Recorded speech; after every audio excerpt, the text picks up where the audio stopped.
Hey guys, today we are going to read Afrotina and the Three Bears. It's a different rendition of Goldilocks and the Three Bears. How many of you have heard of Goldilocks and the Three Bears? Probably all of us, but I have two different types of the book. I have Afrotina and the Three Bears and Goldilocks and the Three Bears. Look at the differences. Look at Goldilocks. One, she has brown hair. The other one, she has gold hair, blonde hair. And look at the drawings. Very different. Okay, so let's see how different the story actually is. Afrotina and the Three Bears. This book is retold and illustrated by Fred Crump Jr. So retold means it's just different. It's told in a different way.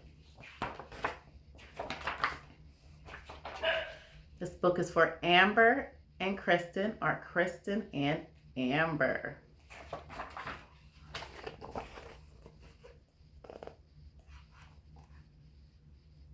Goldilocks, she looks a little different too. Her skin tone is a little different from the Goldilocks you usually see.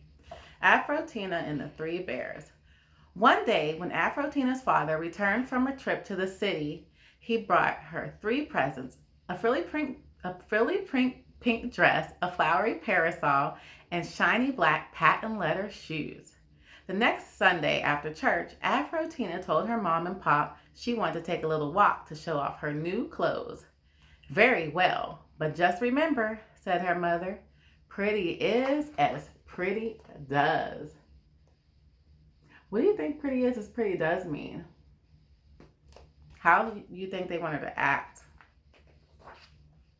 And Afrotina skipped off, trilling her flowery parasol. What is a parasol? What's flowery in the picture? Maybe that will tell you what a parasol is. Afrotina skipped on the path. Here she is, and look what has flowers on it. So maybe that's a parasol. Before long, she came to a cave in the woods. It was home of the three bears who were out for a walk while their soup cooled. Yum! Something in there smells good, said Afrotina. Then, without a knock or hello, she went into the cave. She didn't knock at the door. Should you guys go in a place you're not invited to? Should you go in a stranger's house? The table was set with 3 bowls of soup. Afrotina sat on Papa Bear's chair. It was too high. Then she sat on Mama Bear's chair. It was too low. Then she sat on Baby Bear's chair, and it broke all to pieces. Whoops! The chair broke. So not only is she in a stranger's house, she's also breaking things. So she stood up at the table and tasted Papa Bear's soup. Whee! It was too hot. Then she tried Mama Bear's soup. Yuck! It was too salty. Then she tasted Baby Bear's soup. Yummy! It was just right. And she ate it all up. She ate Baby Bear's soup. So what if Afrotina has an allergy and she's in their house eating soup? She has no idea what is in their soup. I don't think you guys should ever do that. Then she went into the bear's bedroom. She bounced on Papa Bear's bed. Ouch! It was too hard. Then she tried Mama Bear's bed. Ouch! Whoosh! She sank out of sight into the soft feather mattress. Then she tried Baby Bear's bed. Just right, she said, and she took off her shiny little patent leather shoes and crawled under the covers. Baby's bed was just right.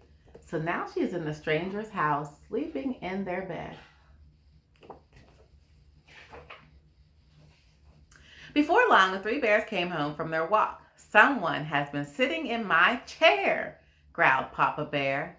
And someone has been sitting in my chair, said Mama Bear. And someone sat in my chair and smushed it, cried Baby Bear. Someone has been eating my soup, said Papa Bear. And someone has been eating my soup, said Mama Bear. And someone ate my soup all up, cried Baby Bear. and ran weeping to the bedroom.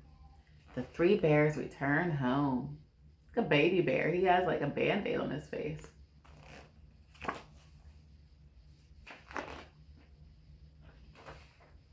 Someone has been bouncing on my bed, said Papa Bear. And someone smooshed down my feather bed, said Mama Bear. And that someone is snoring in my bed, cried Baby Bear. Then all three bears growled their most fierce and noisy and berry growl. What does fierce mean? Afrotina woke up to see three big, hairy, frowning, grouchy bears around her. Afrotina saw three grouchy bears. What would you do if you woke up and saw three strangers surrounding you? What should you do? Who are you? Growled Papa Bear, showing all his teeth. My name is Afrotina, she managed to squeak in a tiny voice. Young lady, said Papa Bear, did your mother teach you any manners? You have entered our home without permission. You have broken Baby Bear's chair, eaten baby's soup, and now you are in baby's bed. I guess Mama Bear will have to throw you in the pot to make some more soup. Oh, please, Mr. Bear, cried Afrotina. If you can forgive me, I will make up the bed ever so nicely, and I will take baby's chair home to be mended, and I will bring back my Sunday dinner for baby to eat. What does it mean to be mended? She's going to take home the chair to be mended. Papa Bear gives a lecture. What's a lecture? He's telling Afrotina some things. So what do you think a lecture would be? Very well, said Papa Bear, but if you do not return, I will come find you and chomp you all up. Me too, said Baby Bear, wiping away a tear. So Afrotina ran home with baby's broken chair, wailing all the way. She cried all the way home. What do you think is going to happen when Afrotina gets home? After she told Mom and Pop about her bad manners and the bears, she asked very politely for their help. What's politely mean? So her father repaired the chair and her mother packed a lunch basket. And this time, remember, Afrotina, said her father, pretty is as pretty does. Yes, Papa, she said, and ran down the path carrying the chair and Baby Bear's lunch. Remember your manners. When she came again to the bear's cave, she remembered to knock, and her knees were knocking a little too. So her knees are knocking, so is she feeling nervous or scared? What's going on? Come in, said Papa Bear in his nicest voice. Oh, my chair is all fixed up. Ooh, laughed Baby Bear. And Mama Bear said, why, there's enough lunch in the basket for all four of us. Will you stay and join us? We'll have a little something. All right. Thank you for your nice visit, she said sweetly. And she made a little curtsy. They shared a picnic lunch. What is a curtsy? She used her skirt and she made a curtsy. Come see us again, said the three bears, waving goodbye. And she did. So in Afrotina and the Three Bears, there's a lot of things that happen that Afrotina should not have done. What are some of those things? Can you name three of them? So I need you to write those down. Also, what should Afrotina have done when she went walking? And her parents, when they said pretty is as pretty does, what were they trying to tell her? How should she have acted? Okay, so you guys share those answers with your parents or write them down and send them in to us. All right, see you next time.